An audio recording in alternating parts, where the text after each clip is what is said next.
ఈ వీడియో వీక్షిస్తున్నటువంటి మీకందరికీ ప్రభు అయినటువంటి యేసుక్రీస్తు వారి శ్రేష్టమైన నామమున నా యొక్క వందనములు శుభములు తెలియజేయుచున్నాను. ఈ యొక్క వీడియో యూట్యూబ్ ఛానల్ ప్రారంభించినటువంటి ఉద్దేశం మరొకసారి జ్ఞాపకం చేయాలని ఆశపడుతున్నాను. అదేంటనగా క్రైస్తవులు మరి విశేషంగా గ్రామాల్లో నివసిస్తున్నటువంటి గ్రామాల్లో పరిచర్య చేస్తున్నటువంటి దేవుని సేవకులు, అలాగే క్రైస్తవేతరులు దేవుని గూర్చిన మాటలు తెలుసుకోవాలని, మనం నమ్మునది ఏంటిది, బైబిల్ బోధించే విషయాలేంటి, ఎందుకు మనం నమ్ముచున్నాము, ఎందుకు యేసు ప్రభువును మనము దేవునిగా రక్షకునిగా మన ప్రభువుగా అంగీకరించి ఆయనను వెంబడిస్తున్నాము, ఆయనను గురించి ప్రకటిస్తున్నాము అనే విషయాలు తెలియాలని, అలాగే క్రైస్తవ సంఘాలన్నింటిలో ఐక్యత రావాలి అనేటువంటి ఉద్దేశంతో ఈ యొక్క యూట్యూబ్ ఛానల్ ప్రారంభించడం జరిగిందని నా మొదటి వీడియోలో తెలియచేశాను. కనుక ఈ యొక్క దినమున మరి మన యొక్క బైబిల్ తరగతులకు అనగా థియాలజీ, లైఫ్ ఆఫ్ క్రైస్ట్, అలాగే చర్చ్ హిస్టరీ, ఈ 3 తరగతులకు మనము ఈ దినమున ప్రారంభం పలుకుదాం. మొట్టమొదటిగా థియాలజీ అనగానేమి? థియాలజీ అనగా థియోస్ అనేటువంటి గ్రీక్ పదం నుండి వచ్చినటువంటి మాట.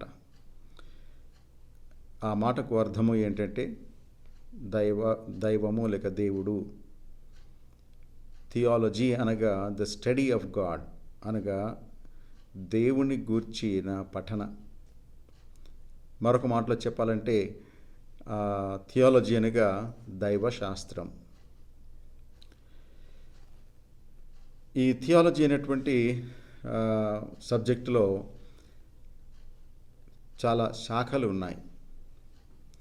ఆ శాఖలు దాన్ని ఇంగ్లీష్లో బ్రాంచెస్ ఆఫ్ థియాలజీ అని అంటారు.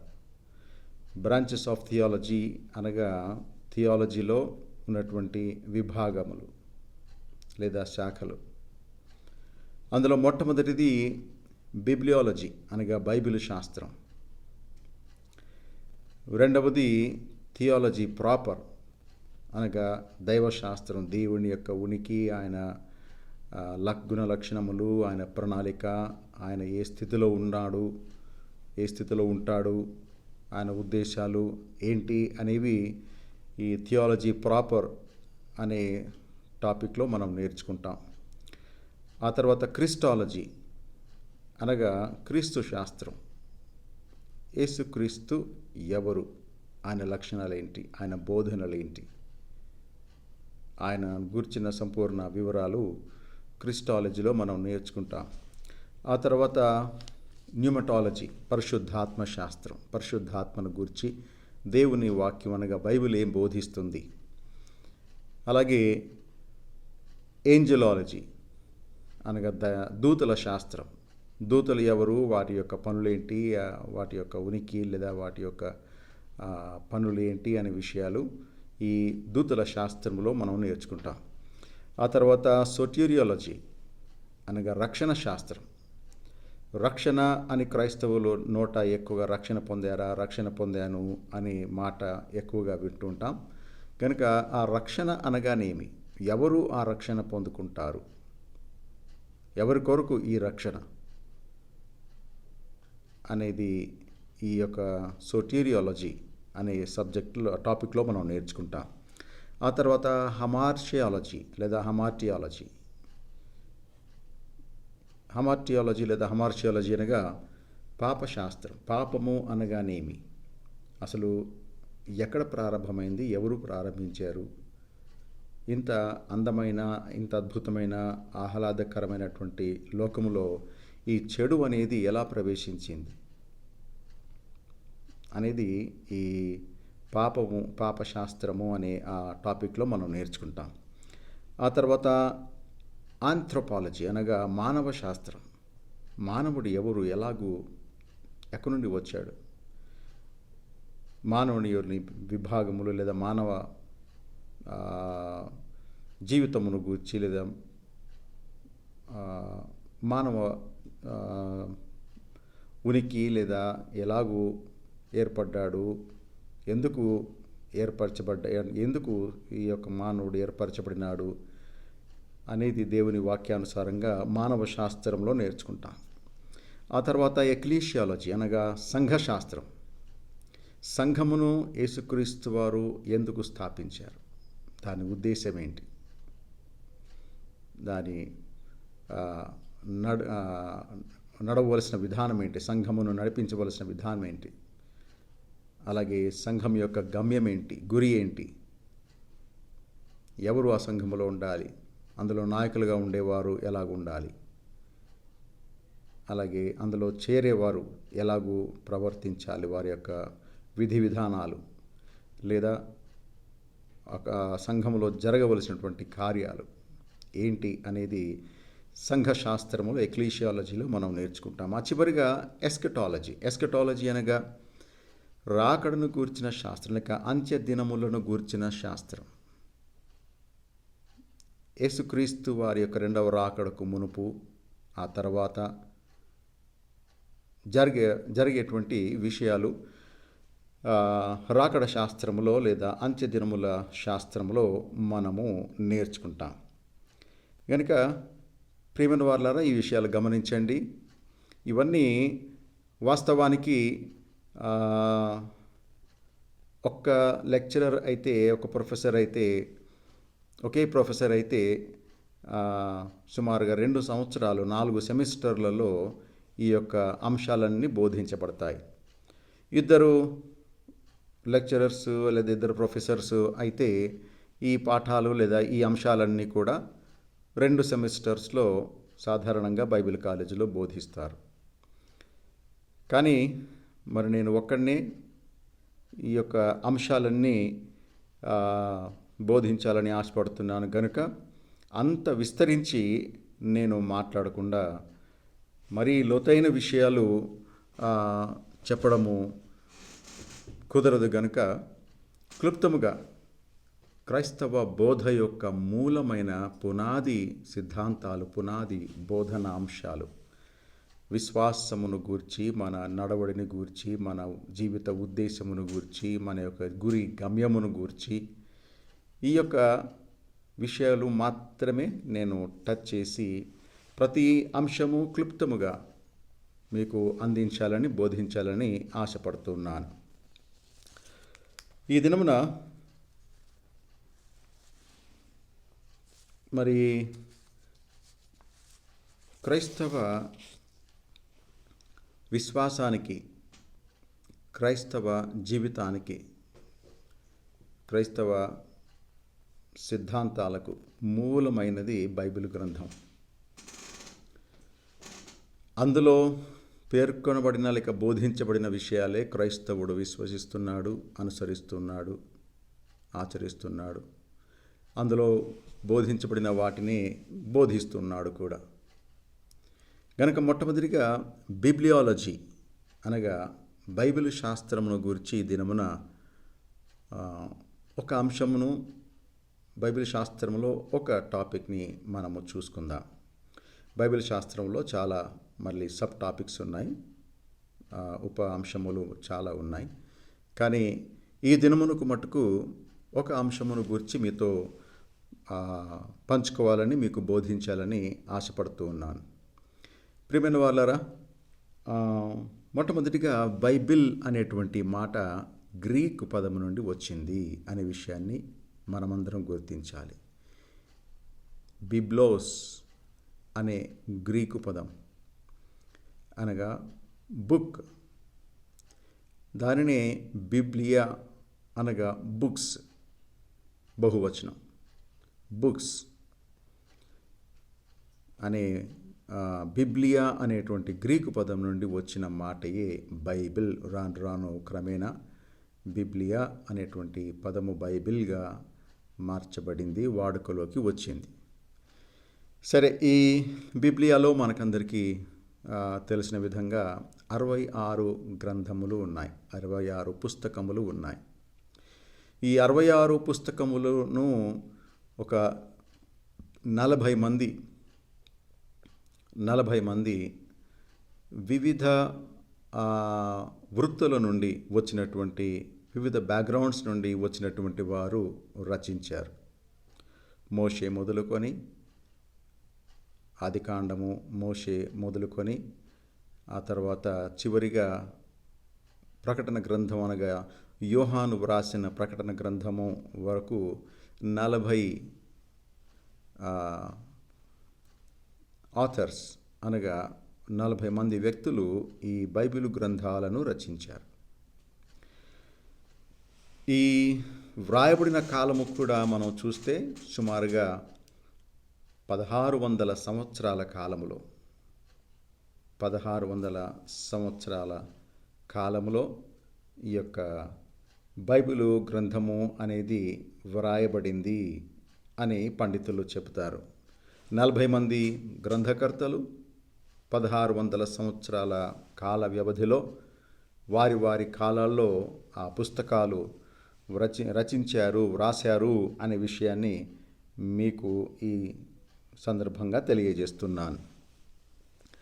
ఈ బిబ్లియాలజీలో అనగా బైబిల్ శాస్త్రములో ప్రధానమైన అంశము ఏంటంటే రెవల్యూషన్ అనగా ప్రత్యక్షత. ఇంగ్లీష్లో దాన్ని టు అన్వెయిల్, టు అన్కవర్ అని అన్నారు. రివీల్ అనే మాటకు అర్థం ఏంటంటే టు అన్వెయిల్ ఆర్ అన్కవర్ అనగా ఇన్ని రోజులు మరుగున ఉంచబడింది లేదా ఇన్ని రోజులు ఒక తెర వెనుక ఉంచబడిన విషయాన్ని ఓపెనింగ్ రోజు ఏదైనా బిల్డింగ్ కానీ ఇంకేదైనా విగ్రహ ఆవిష్కరణ అంటారు. ఆవిష్కరించడం అని అంటే ఆ దినమున ఆ యొక్క వ్యక్తి ఎవరు, ఆ తెర వెనుక ఉన్నటువంటి ఆ ముసుగు వెనుక ఉన్నటువంటి ఆ వ్యక్తి ఎవరు అనేది అందరూ గుర్తుపట్టే విధంగా ఆ తెర తీస్తే తప్ప వెనుకున్న వ్యక్తి ఎవరు అని మనకు ఎలాగ అర్థం కాకుండా ఉంటుందో, దేవుడు కూడా మరి తన మరుగు అయిన స్థితి నుండి, తాను మరుగుగా ఉన్నటువంటి స్థితి నుండి తన్ను తాను లోకానికి మరి విశేషంగా ప్రజలకు, మనుషులకు ఆయన ప్రత్యక్షపరుచుకున్నాడు, బయలుపరుచుకున్నాడు అనే విషయాన్ని మనం అర్థం చేసుకోవాలి. ఇక్కడ ఒక ముఖ్యమైన అంశం ఏంటంటే దేవుడు మనిషికి, మానవునికి తను తాను ప్రత్యక్షపరుచుకుంటే తప్ప మానవుడు దేవునిని తెలుసుకోలేడు, మానవుడు దేవునిని గ్రహించలేడు అనే విషయాన్ని కూడా మనము తప్పనిసరిగా చెప్పుకోవాలి. గనుక దేవుడే తను తాను మనుషులకు బయలుపరుచుకున్నాడు. దేవుడే తన మరుగైనటువంటి పరిస్థితి నుండి ఆ తెర తానే తీసి మనుషులకు తను తాను బయలుపరుచుకున్నాడు అనే విషయాన్ని బైబిల్ బోధిస్తుంది. Unless God reveals, nobody can ever know or see God.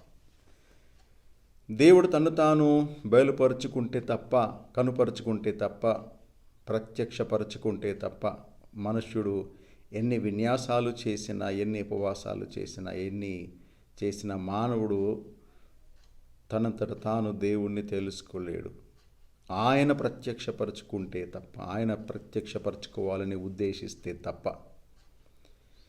కనుక మరి దేవుడు లోకం విషయం, మరీ విశేషంగా మానవుల విషయము ఒక గొప్ప ప్రణాళిక కలిగి ఉన్నాడు. కనుక ఆ ప్రణాళికను, ఆ ఉద్దేశాన్ని, ఆయన వర్తమానాన్ని మనుషులకు బయలుపరచడానికి ఆయన ఉద్దేశించాడు అని బైబిల్ బోధిస్తుంది. ఈ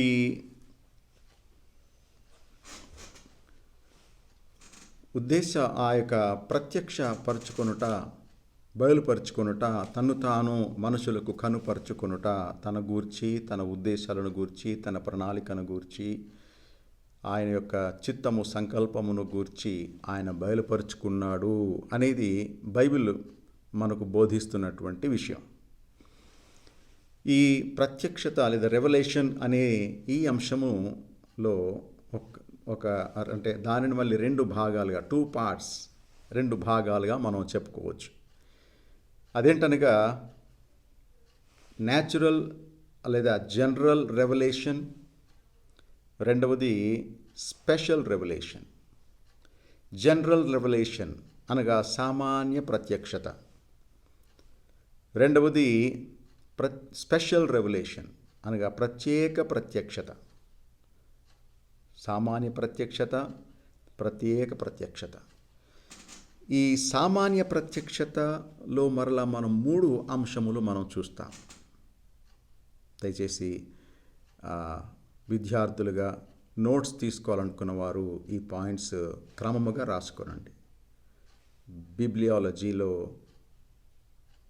బైబిల్ రెవల్యూషన్ అనేది మొదటి అంశం. అందులో 2 విధములైన ప్రత్యక్షతలు దేవుడు లోకానికి ఇచ్చాడు. మొదటిది సామాన్య ప్రత్యక్షత, జనరల్ రెవల్యూషన్. రెండవది ప్రత్యేక ప్రత్యక్షత లేదా స్పెషల్ రెవల్యూషన్. ఈ జనరల్ రెవల్యూషన్లో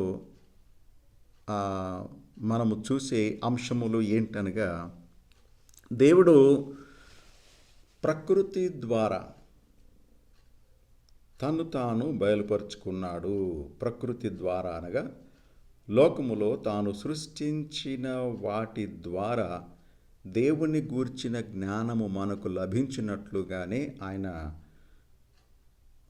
ఈ సృష్టిని ఆయన సృజించాడు, ఆ విధంగా రూపొందించాడు.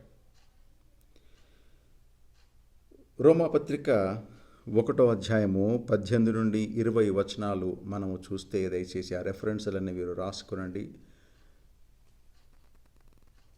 నేను ఒక మాట రోమాపత్రిక నుండి ఆ మాట మీకు చదవాలని ఆశపడుతున్నాను. రోమాపత్రిక 1వ అధ్యాయము 18 నుండి 20 వచనాల వరకు.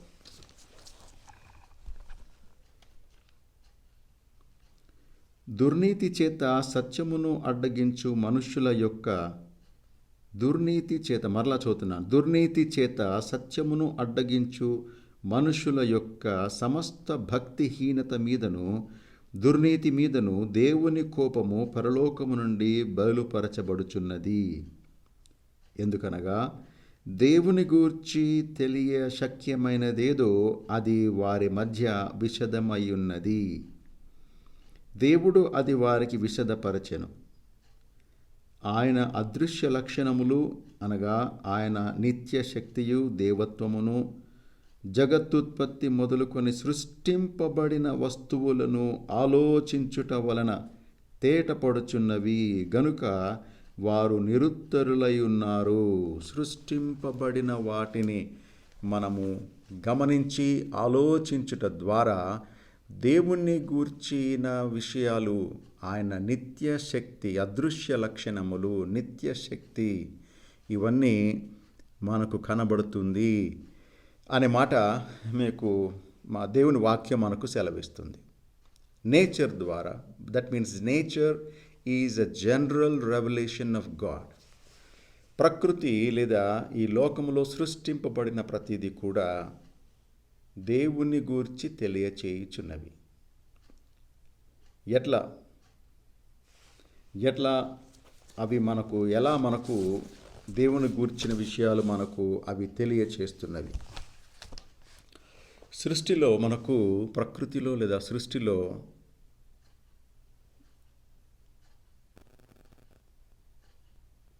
అందం, ఆహ్లాదం, అలాగే ఆనందం, ఆ తర్వాత ఆశ్చర్యం, అద్భుతం అనగా చాలా అద్భుతమైనటువంటి వస్తువులను, విషయాలను మనం సృష్టిలో చూస్తాం. అలాగే గొప్ప శక్తి, గొప్ప జ్ఞానం, అలాగే సృష్టింపబడిన మరి విశేషంగా జీవరాశుల కొరకు అన్ని ఏర్పాటు మనకు ఈ సృష్టిలో కనబడుతుంది. ఆ తర్వాత సృష్టింపబడిన ప్రతి దానికి కూడా ఒక ఉద్దేశమును దేవుడు నిర్ణయించాడు. వాటికి ఏర్పాటు చేశాడు. అలాగే సృష్టిలో ఒక క్రమము కూడా మనకు కనబడుతుంది. ఒక క్రమం. అంతేకాకుండా సృష్టిలో మనకు ఇంటర్ కనెక్షన్ లేదా నెట్వర్కింగ్, ఈ రోజుల్లో ఉపయోగించే మాట ఎక్కువగా నెట్వర్కింగ్ అంటారు. అంటే ఒకదానికి ఒకటి కనెక్ట్ అయ్యి సమాచారాన్ని పంచుకోవటం కానీ, సమాచారాన్ని చేరవేయటం కానీ, ఇవన్నీ జరుగుతూ ఉంటుంది. ఒకదానిపై ఒకటి ఆధారపడటం, ఒకదాని నుండి ఒకటి స్వీకరించడం, తీసుకోవటం, ఇంటర్ కనెక్షన్. అలాగే మిస్టరీ, మనకు అర్థం కాని విషయాలు కూడా చాలా ఉన్నాయి ఇంకా విశ్వంలో. మానవుడు ఎప్పటికీ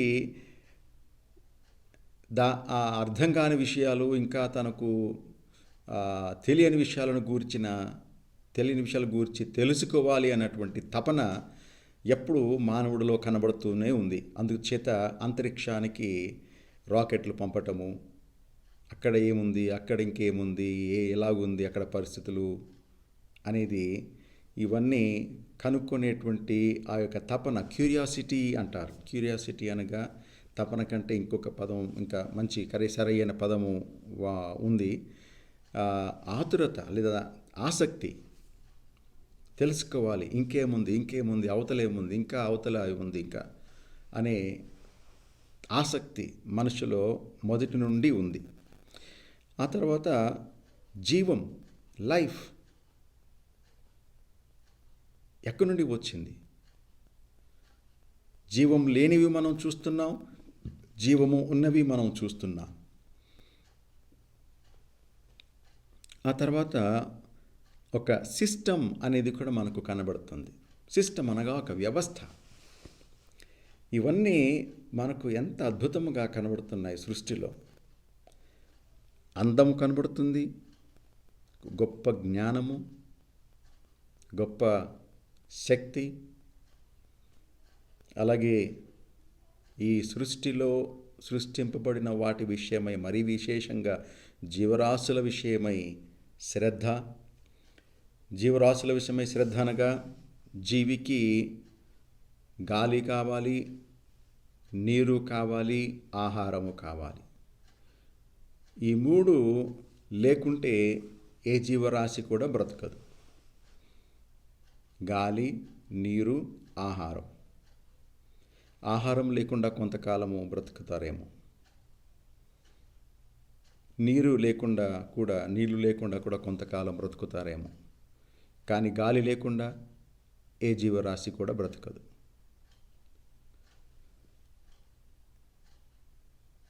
ఈ యొక్క సందర్భంలో మరొకసారి మనము జ్ఞాపకము చేసుకోవాలి.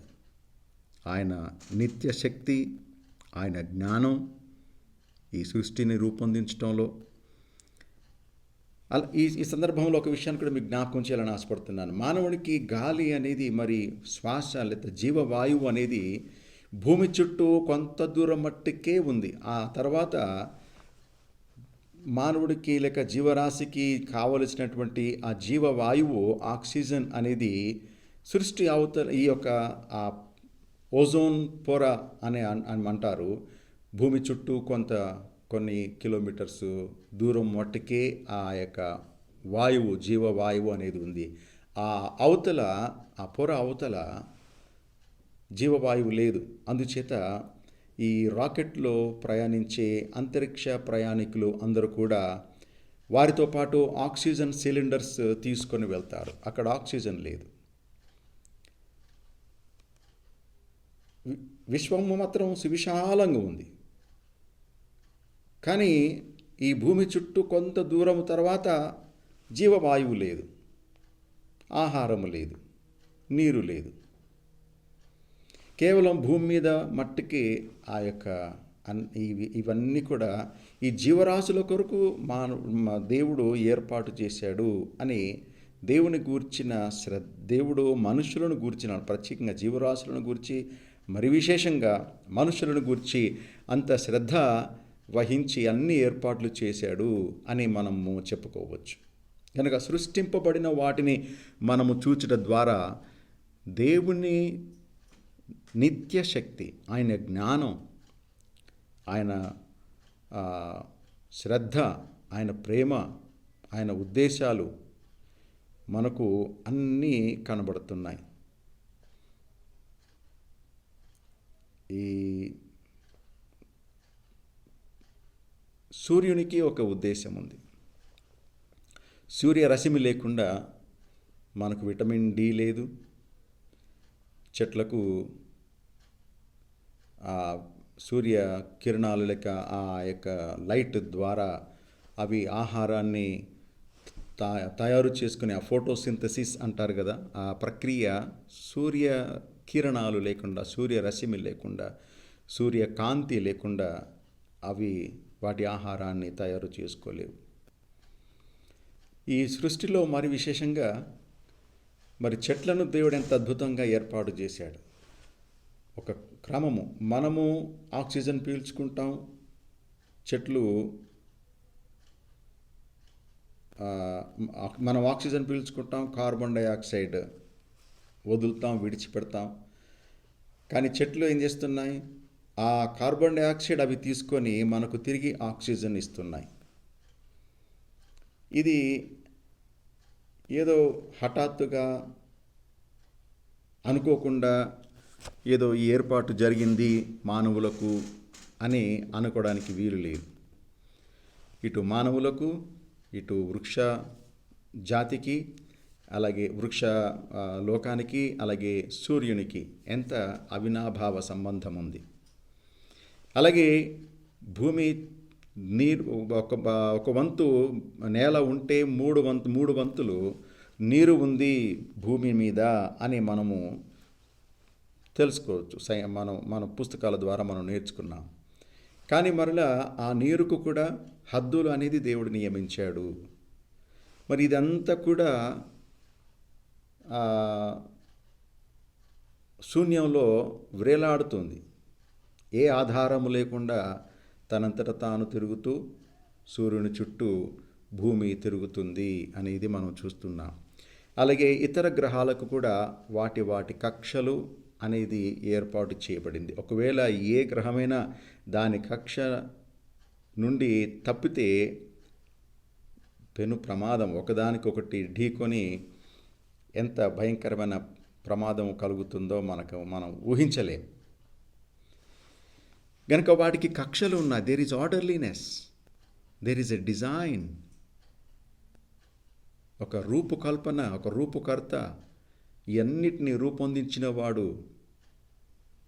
సృష్టికి కావలసినవి అన్ని ఏర్పాటు ఆయన చేసిన, సృష్టికి కావలసిన అన్ని ఏర్పాట్లు అన్నీ మనము గమనిస్తే తప్పనిసరిగా ఇవన్నీ ఊరికనే హఠాత్తుగా ఎక్కడి నుండో ఊడిపడ్డాయి అని చెప్పడానికి వీలు లేదు. తప్పనిసరిగా వీటన్నిటి వెనుక ఒక అదృశ్య హస్తం ఉంది. మహాజ్ఞానముతో, మహాశక్తితో, గొప్ప ప్రేమతో ఈ లోకములో, మరి విశేషంగా భూమి మీద, భూమి చుట్టూ, అలాగే గ్రహాలు, సూర్యుడు, వీటన్నిటి ఏర్పాటు వెనుక ఒక గొప్ప జ్ఞానము, శక్తి, బలము ఉంది అని మనము దేవుని గూర్చి మనము తెలుసుకొనగలం. అది సామాన్య ప్రత్యక్షత. సంపూర్ణముగా ఈ సామాన్య ప్రత్యక్షత దేవుని గూర్చిన జ్ఞానం మనకి ఇవ్వలేవు. అందరికీ సామాన్యమైనటువంటి జ్ఞానం ఈ ప్రకృతిని గమనించడం ద్వారా మనం తెలుసుకోగలం. అలాగే మానవ శరీరాన్ని కూడా, the physiology of man, brain ఒక వ్యవస్థ, మన డైజెస్టివ్ సిస్టమ్ ఒక వ్యవస్థ. ఎంత అద్భుతంగా ఒకదానికి ఒకటి మనము ఆహారం తీసుకుంటున్నాం, కానీ అది జీర్ణము చేసి రక్తముగాను, శక్తిగాను, ఏ భాగానికి ఏది అవసరము అనేది ఎలాగూ పంపుతుంది. బ్రెయిన్కి కావాల్సింది బ్రెయిన్కి వెళ్తుంది, కంటికి కావాల్సింది కంటికి వెళ్తుంది. ఇంకా మన శరీర భాగాల్లో దేనికి ఏది అవసరమో మన తిను పదార్థాల ద్వారా మనం ఏదో చెత్త అన్నీ ఏదో వేసేస్తున్నాం లోపల, కానీ ఎంత అద్భుతమైనటువంటి ప్రక్రియ ఈ జీర్ణ వ్యవస్థలో జరుగుతుంది. అంతేగాక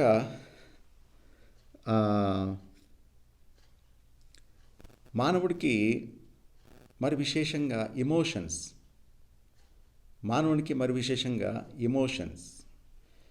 ఈ భావోద్వేగాలు లేక భావోద్వేగాలు అని అంటారు కదా, ఎమోషన్స్. అంతేకాకుండా మరి మానవునికి ఇతర జీవరాశులకు ఉన్నటువంటి ఎంత తేడా ఉంది. మానవుడు కేవలము ఇతర జీవరాశులతో, ఇతర జంతువులతో మనం పోలిస్తే గనక రూపము, చేతులు, కాళ్ళు, వేళ్ళు, కళ్ళు, ముక్కు, చెవి, నోరు, వాటికి కూడా జీర్ణ వ్యవస్థ, ఇవన్నీ ఉన్నాయి.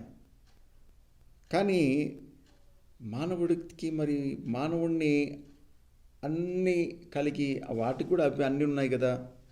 ఇతర జీవరాశులు కూడా సేమ్ మన బ్రెయిన్ షేప్ కూడా అదే విధంగా ఉంటుంది, మన స్కల్ షేప్ కూడా అదే విధంగా ఉంటుంది, మన యొక్క ఎముకలు, కండరాలు అన్నీ కూడా ఒకే రకంగా ఇతర ప్రాణుల్లో మనం చూస్తున్నాం. మరి విశేషంగా జంతువుల్లో, పశువుల్లో మనం చూస్తున్నాం. అంత మాత్రాన మరి మానవుడు కేవలము ఒక ఇతర జంతువుల్లాగా ఒక జంతువు అని అలా పరిమితం చేయవచ్చా? లేదు. మానవుని జ్ఞానము, మానవుని ఆలోచన శక్తి, మానవుని యొక్క స్థానము విశేషంగా ఉంది. కనుక ఇవన్నీ ఆలోచించటం వలన తప్పనిసరిగా ఖచ్చితంగా దీని వెనుక ఒక బలమైనటువంటి శక్తి లేదా ఒక వ్యక్తి ఉన్నాడు, ఒక గొప్ప ఉద్దేశముతో, ఒక గొప్ప ప్రణాళికతో వీటన్నిటినీ ఏర్పాటు చేశాడు అని మనకు ప్రకృతిని చూచుట వలన, ఈ సోలార్ సిస్టమ్ లేదా మానవుని లేదా ఇతర జీవరాశుల ఈ యొక్క వ్యవస్థ, ఇవన్నీ మనం గమనించటం వలన మనకు అర్థమవుతుంది అని దేవుని వాక్యంలో మనం చూసాం. ఎంత అద్భుతమైనటువంటి మాట. కనుక ప్రియమైన వాళ్ళారా, జనరల్ రెవల్యూషన్లో మొట్టమొదటిది సామాన్య ప్రత్యక్షతలో మొట్టమొదటిది ప్రకృతి ద్వారా లేక సృష్టింపబడిన వాటిని మనము చూచుట ద్వారా, గమనించుట ద్వారా, ఆలోచించుట ద్వారా దేవుని గూర్చిన జ్ఞానం మనకు కొద్దిగా కలుగుతుంది. రెండవది మన యొక్క మనస్సాక్షి ద్వారా కూడా దేవుని ప్రత్యక్షత, దేవుని గూర్చిన జ్ఞానం మనకు మరింత కొద్దిగా మనకు కనబడుతుంది. అదే రోమాపత్రిక 2వ అధ్యాయము 14-15 వచనాల్లో మనం చూస్తాం. రోమాపత్రిక 2వ అధ్యాయము 14-15 వచనాల్లో మనం చూస్తే, ధర్మశాస్త్రము లేని అన్యజనులు స్వాభావికముగా ధర్మశాస్త్ర సంబంధమైన క్రియలను చేసిన యెడల వారు ధర్మశాస్త్రము లేనివారైనను తమకు తామే ధర్మశాస్త్రమైనట్టున్నారు. అట్టి వారి మనస్సాక్షి కూడా సాక్ష్యమిచ్చుచుండగను. వారి తలంపులు ఒకదాని మీద ఒకటి తప్పు మోపుచు లేక తప్పు లేదని చెప్పుచుండగను. ధర్మశాస్త్రానుసారము తమ హృదయములయందు వ్రాయబడినట్టు చూపుచున్నాడు. మనస్సాక్షి ద్వారా దేవుడు మానవులకు తనను గూర్చిన జ్ఞానము మనకు అనుగ్రహిస్తున్నాడు. రెండవ సామాన్య ప్రత్యక్షత. మనస్సాక్షి ఎన్నిసార్లు మనల్ని గద్దిస్తుంటుందో, ఎన్నిసార్లు ఏదో ఎవరికో విరోధంగా నేను తప్పు చేస్తున్నాను అనేటువంటి భావన మనకు కలిగిస్తూ గద్దిస్తూ ఉంటుందో. అందుచేత ఈ సామెత పుట్టింది, వాడు మనస్సాక్షి లేనివాడండి అంటాడు. అంటే అందరికీ మనస్సాక్షి ఉండి కూడా లేనట్టుగా, మనస్సాక్షిని చంపుకొని మాట్లాడుతున్నాడండి అంటారు. అంటే దేవుని గూర్చిన ధర్మం, దైవము దేవుడు నియమించిన ధర్మం, న్యాయం మన మనస్సులో దేవుడు పెట్టాడు అని దేవుని వాక్యం బోధిస్తుంది. కనుక దీనిని రెండవ సామాన్య ప్రత్యక్షతగా దేవుని వాక్యం మనకు బోధిస్తుంది. మొదటిది ప్రకృతి, దేవుని యొక్క సామాన్య ప్రత్యక్షత. రెండవది మన మనస్సాక్షి, దేవుని యొక్క సామాన్య ప్రత్యక్షత. అలాగే మూడవది చరిత్ర. చరిత్ర కూడా మనము గమనిస్తే అది ఒక కాలములో ఒక చోట ఆరంభమై వ్యాప్తి చెందుతూ ఒక దిశగా ముందుకు సాగుతుంది అని మనము స్పష్టముగా అర్థము చేసుకొనగలం. చరిత్రలో దేవుడు కొంతమందికి తన్ను తాను బయలుపరుచుకున్నాడు అని దేవుని వాక్యం బోధిస్తుంది. అలాగే చరిత్రను మనము గమనించినప్పుడు అయోమయంగా ఎటో పోతుంది, ఏమో అవుతుంది అని మనుషులు సాధారణంగా అనుకుంటారు. మనమందరం అనుకునేటువంటి ఆస్కారం ఉంది. ఎటు వెళ్తుందో మానవుని మనుగడ, మానవుని ప్రస్తుతం, మానవుని భవిష్యత్తు ఏమవుతుందో, ఎటుపోతుందో అనేటువంటి ఆలోచనతో ఉంటాం. కానీ జాగ్రత్తగా గమనిస్తే, చరిత్రను జాగ్రత్తగా గమనిస్తే, పఠిస్తే మానవుని యొక్క మనుగడ, మానవుని యొక్క చరిత్ర లేదా భవిష్యత్తు ఒక నిర్దిష్టమైన గురి దిశగా వెళ్తుంది అని మనము ఖచ్చితంగా చెప్పగలం.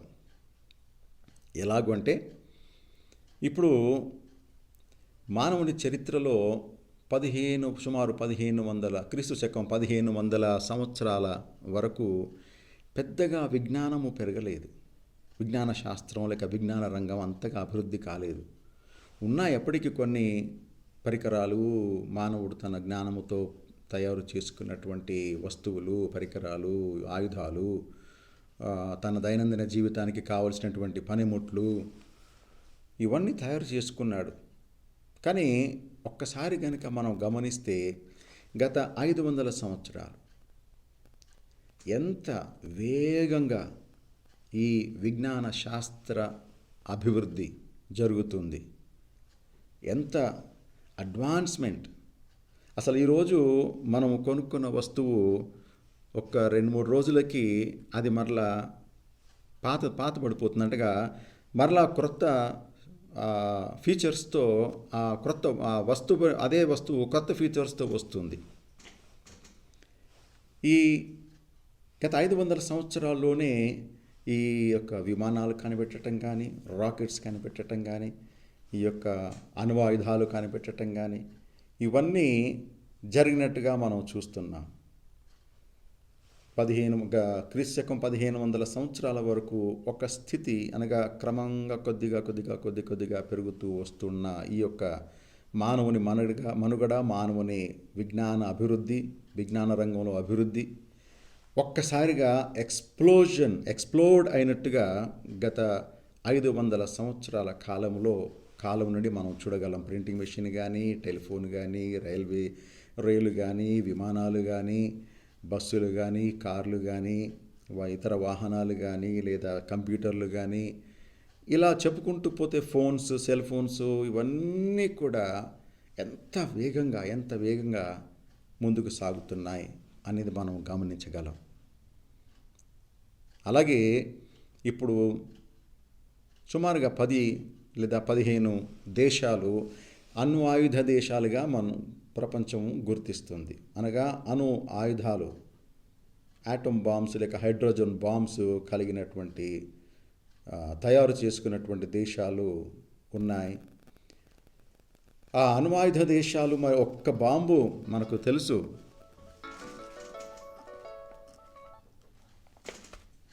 మనకు అందరికీ తెలిసిన విషయం ఏంటంటే జపాన్ మీద అమెరికా వారు 2వ ప్రపంచ యుద్ధము కాలంలో వేసినటువంటి అణుబాంబు మూలంగా ఎంత భయంకరమైన నష్టం జరిగింది, ఎంత ప్రాణ నష్టము. అక్కడ ఉన్నటువంటి ఆ యొక్క ప్రకృతి, ఆ యొక్క వాతావరణము, అక్కడ గాలి పీల్స్తేనే మనిషి మామూలుగా ఎదుగుదల ఉండదు. అక్కడ గాలి పీల్స్తేనే రేడియో యాక్టివ్ ఎలిమెంట్స్తో నిండి ఉన్న ఆ యొక్క ప్రదేశము అనువాయు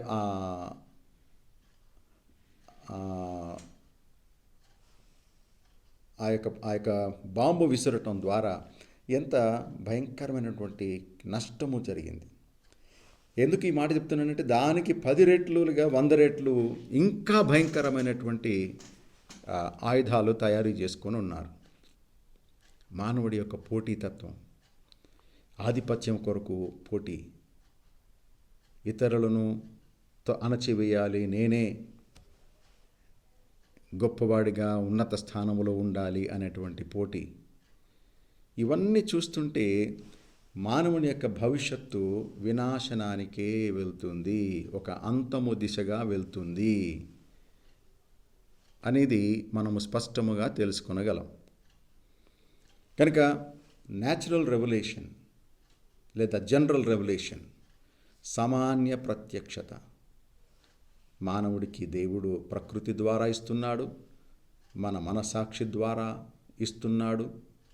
మూడవది, చరిత్రను మనము గమనించటం వలన దేవుని యొక్క ప్రత్యక్షతను మనకు అనుగ్రహిస్తూ ఉన్నాడు. అలాగే రెండవ భాగం రెవల్యూషన్లో రెండవ విషయము ఏంటంటే స్పెషల్ రెవల్యూషన్, ప్రత్యేక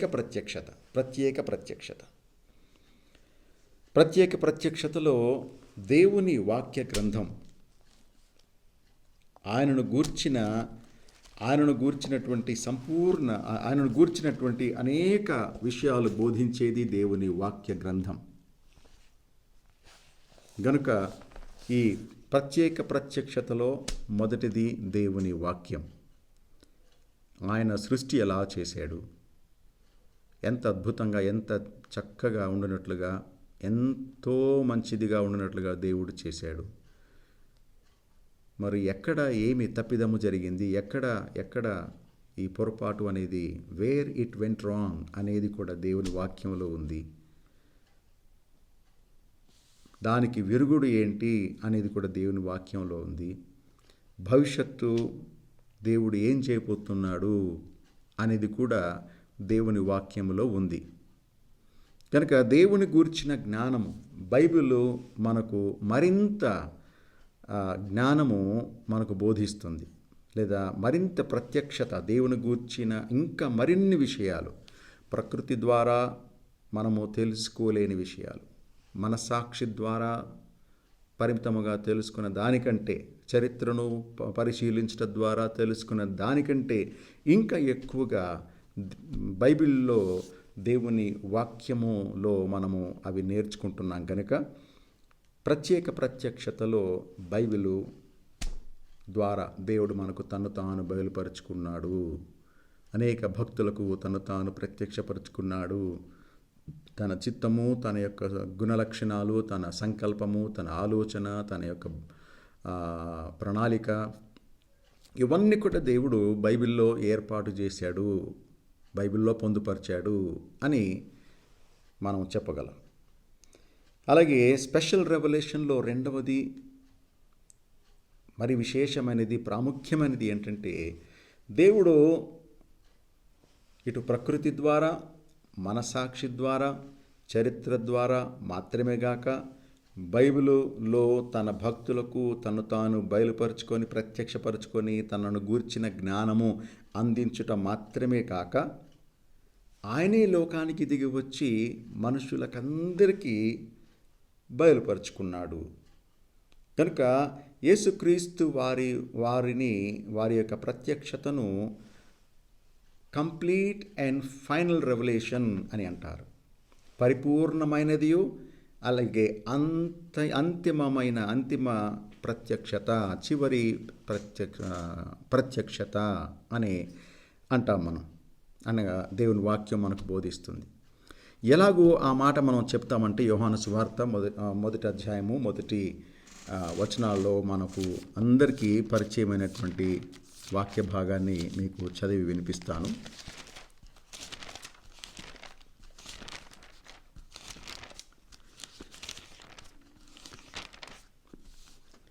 ఆదియందు వాక్యముండెను, వాక్యము దేవుని యొద్ద ఉండెను, వాక్యము దేవుడై ఉండెను, ఆయన ఆదియందు దేవుని వద్ద ఉండెను. సమస్తమును ఆయన మూలముగా కలిగెను, కలిగినదేది ఆయన లేకుండా కలగలేదు. ఆయనలో జీవముండెను, ఆ జీవము మనుషులకు వెలుగై ఉండెను. ఆ వెలుగు చీకటిలో ప్రకాశించుచున్నది గాని చీకటి దాన్ని గ్రహింపకుండెను అని యేసు ప్రభువారిని గూర్చిన అద్భుతమైన మాట వ్రాశారు. అలాగే 14వ వచనం చూస్తే, ఆ వాక్యమే శరీరధారి అయి కృపా సత్య సంపూర్ణుడుగా మన మధ్య నివసించెను.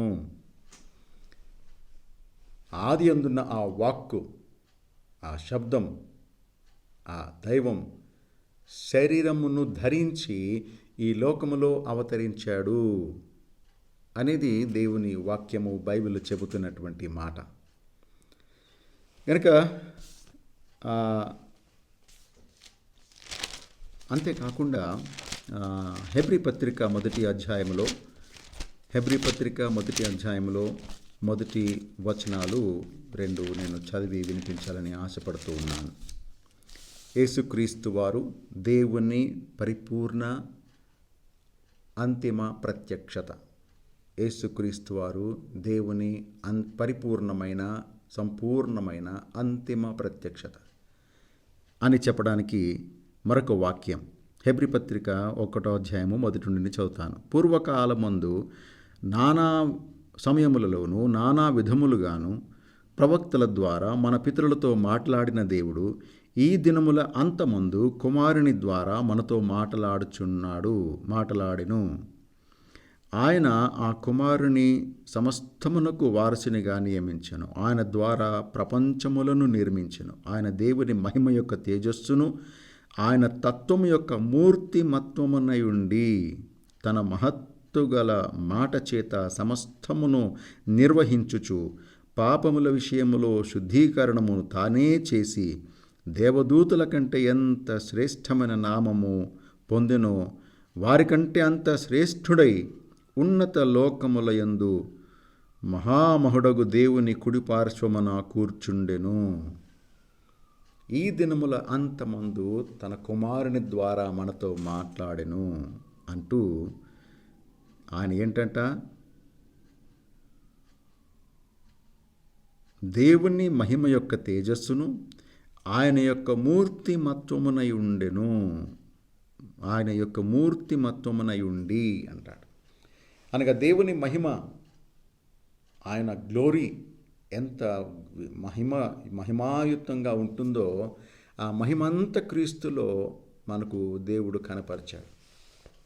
అంతేగాక దేవుని మూర్తిమత్వము, ఆయన మూర్తిమత్వము అనగా దేవుడు ఎలాగూ ఉంటాడు, దేవుడు ఏమై ఉన్నాడు అనేది క్రీస్తును చూస్తే మనకు అర్థమవుతుందన్నమాట. అనగా దేవుని యొక్క అచ్చు క్రీస్తు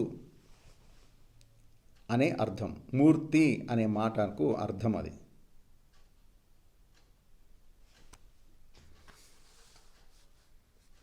మూర్తి అనేటువంటి మాటకు ఆయన ఎలాగున్నాడు. ఉదాహరణకి మన దేశంలో కొన్ని పేర్లు మనం వింటుంటాం. నారాయణమూర్తి అంటారు. అంటే నారాయణుడు ఎలాగున్నాడో అలాగే ఇతడున్నాడు అనే అర్థం అన్నమాట. నారాయణుని యొక్క మూర్తి అంటే నారాయణుడు ఎలాగున్నాడో అలాగే ఉన్నాడన్నమాట. కనుక దేవుని యొక్క మూర్తి అన్నప్పుడు దేవుడు ఏమన్నాడో క్రీస్తులో సంపూర్ణముగా ఆయన కనబరుచుకున్నాడు అని అర్థం అన్నమాట. ఈ యొక్క విషయంలో మనము జ్ఞాపకం చేసుకోవాలి. మూర్తి అనే మాటకు అర్థము ఆయన ఏమై ఉన్నాడో, దేవుడు ఏమై ఉన్నాడో క్రీస్తు సంపూర్ణమై ఉన్నాడు. ఇంకొక మాట కూడా మనం చూస్తాం. కొలస్సీ పత్రిక 2వ అధ్యాయము 9వ వచనంలో, 2వ అధ్యాయం 9వ వచనంలో, ఏలయనగా దేవత్వం యొక్క సర్వ పరిపూర్ణత శరీరముగా క్రీస్తునందు నివసించుచున్నది. ఏలయనగా దేవుని యొక్క సర్వ పరిపూర్ణత శరీరముగా క్రీస్తునందు నివసించుచున్నది అంటాడు. కనుక ఈ యొక్క దినమున థియాలజీ యొక్క శాఖలు ఏంటి, ఎన్నెన్ని విభాగాలు ఉన్నాయి థియాలజీలో అనేది నేర్చుకున్నాం. ఆ తర్వాత బిబ్లియాలజీ, దేవుని గూర్చిన జ్ఞానము అంతా కూడా మనకు బైబిల్లో ఉంది గనుక అసలు